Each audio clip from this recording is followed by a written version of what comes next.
Aujourd'hui je vous montre comment réaliser un heatband tressé selon deux méthodes. L'une avec un tricotin circulaire et l'autre avec des aiguilles à tricoter.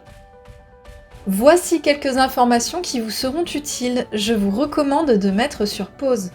Pour confectionner ce heatband en forme de tresse, nous allons réaliser 3 bandes de 56 cm, ce qui correspond à 99 rangs. À vous d'adapter en fonction de votre tour de tête car les dimensions que je vous donne sont les miennes et correspondent à un tour de tête de 56 cm. Alors si vous optez pour la méthode avec les aiguilles, je vous invite à aller voir ma vidéo sur la technique du jersey double, dont vous retrouverez le lien en barre d'informations sous la vidéo. Puis, revenez ici pour les mesures et les finitions. Passons maintenant à la méthode qui consiste à utiliser un tricotin circulaire. Vous aurez donc besoin d'un tricotin circulaire de 9 cm et possédant 10 picots, de 2 pelotes de laine et d'un petit outil pointu. Nous allons donc joindre les deux fils des pelotes pour qu'il n'en fasse plus qu'un. Laissez-vous guider par les images que vous voyez à l'écran. Pour commencer, vous allez faire un nœud afin de bloquer votre fil sur le tricotin.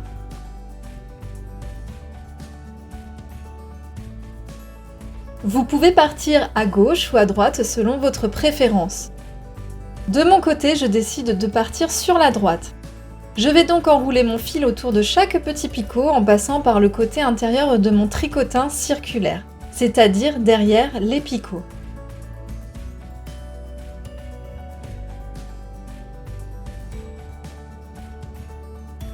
De retour à mon point de départ, je passe le fil cette fois devant mes picots et avec mon outil pointu ou un petit crochet, je vais attraper la maille formée au premier tour pour la rabattre par-dessus mon picot, ce qui emprisonne sur celui-ci mon nouveau fil, qui devient alors une nouvelle maille. Continuez ainsi de manière à faire 99 fois le tour de votre tricotin. Au bout de quelques rangs, enlevez le nœud de départ pour qu'il ne bloque pas votre travail.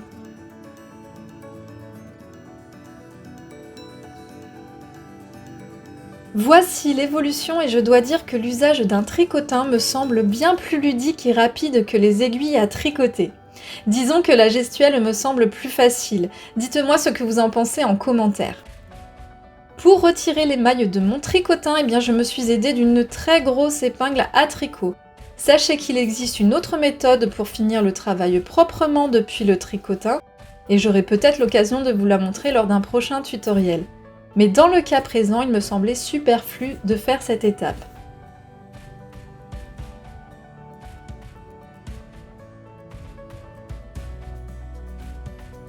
Une fois mes 3 bandes terminées, je vais fermer les bouts. Prenez une grosse aiguille à laine et passez l'extrémité de votre fil à l'intérieur des boucles. Inutile de le faire si vous avez choisi la méthode avec les aiguilles parce qu'automatiquement cela a été fait lors du montage des mailles et leur rabattage.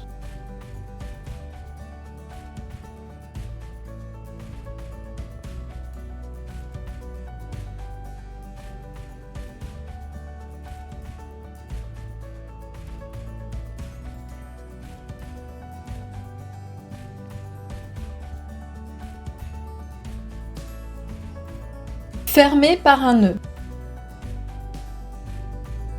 Dissimulez vos fils à l'intérieur de votre bande.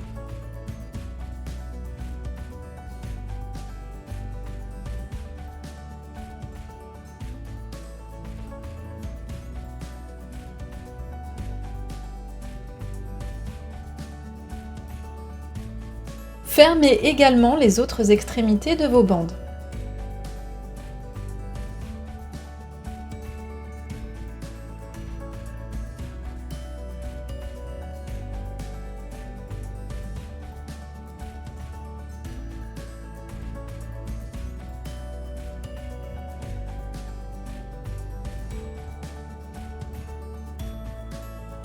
Et terminez par un nœud. Une nouvelle fois, je vais m'aider de ma très grosse épingle à nourrice, mais si vous n'en avez pas, vous pouvez très bien prendre par exemple des pinces à linge. Tressez entre elles vos bandes.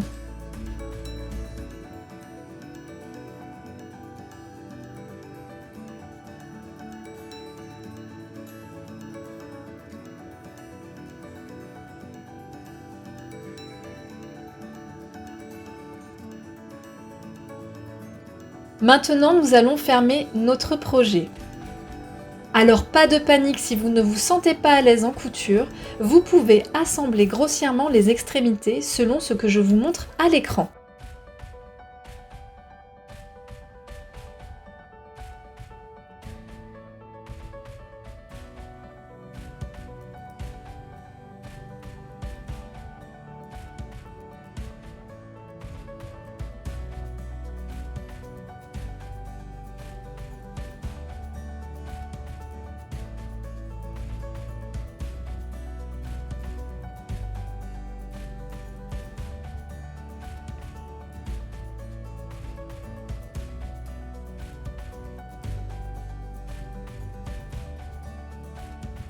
Faites la même chose de l'autre côté.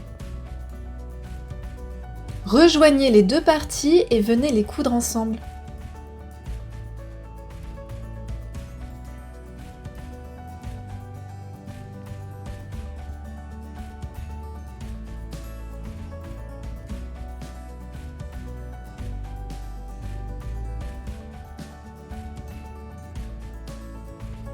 Faites un aller-retour.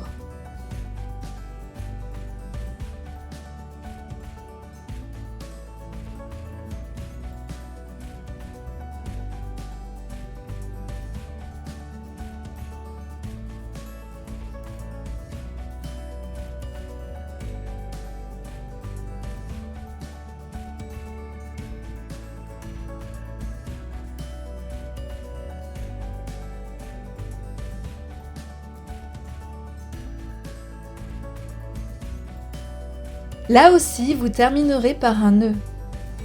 Fondez vos fils à travers votre projet. Retournez votre projet et voilà ce que cela donne. Vous aurez une très grosse marque de couture au dos. Et pour une meilleure finition, voici comment faire un assemblage invisible. Retournez votre ouvrage. Et maintenant, il va falloir regrouper les extrémités entre elles de manière à ce que cela forme des bandes sans fin. Maintenez-les avec des épingles à nourrice.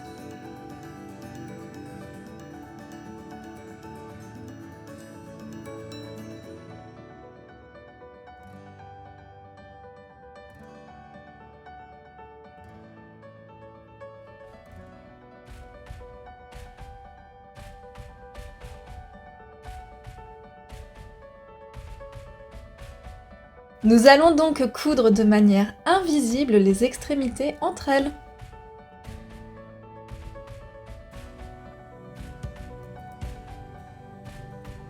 Nous allons passer en dessous des petits V que forment les mailles. Vous noterez que j'ai volontairement utilisé un fil plus clair pour que vous puissiez bien comprendre ce qui se passe à l'image. Mais évidemment, je vous recommande de prendre une même teinte de fil que celui de votre ouvrage.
Tirez des deux côtés et voilà, c'est magique!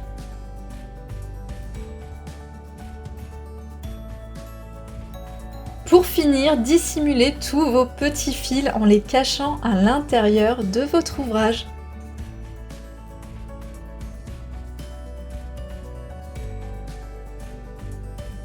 Et voilà, vous avez réalisé un joli headband bien chaud et sans couture apparente.